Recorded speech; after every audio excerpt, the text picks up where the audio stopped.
ఈ చేతి పంపు కథ వింటే మాత్రం మీరు ఆశ్చర్యపోవడం గ్యారంటీ. అసలు చెయ్యలేని ఈ బోరింగ్ పంపే ఇప్పుడు నగరాల్లో గల మురుగునీరు, తాగునీటి వ్యవస్థని సంపూర్ణంగా మార్చేసింది.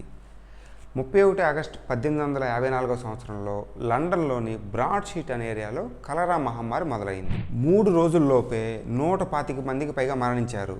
ఈ మరణాల సంఖ్య వారం రోజుల్లో 500 దాటింది. అప్పుడు కలరా బ్యాక్టీరియా మూలంగా వస్తుందని ఇంకా కనిపెట్టలేదు. కొంతమంది ఏమో గాలిసోక వస్తుంది అనుకునేవాళ్ళు, ఇంకొంతమంది ఏమో అప్పుడప్పుడే కొత్తగా కనిపెడుతున్న జామ్తీని నమ్మేవాళ్ళు. ఈ గందరగోళంలో జాన్సన్ అనే ఆయన కుతూహలం కొద్దీ ఈ మనుషులు ఎందుకు చనిపోతున్నారా అని ఆ చనిపోయిన వాళ్ళందరినీ కలిసి వాళ్ళ ఇంటిని మ్యాప్లో చుక్కల రూపంలో పొందుపరిచారు.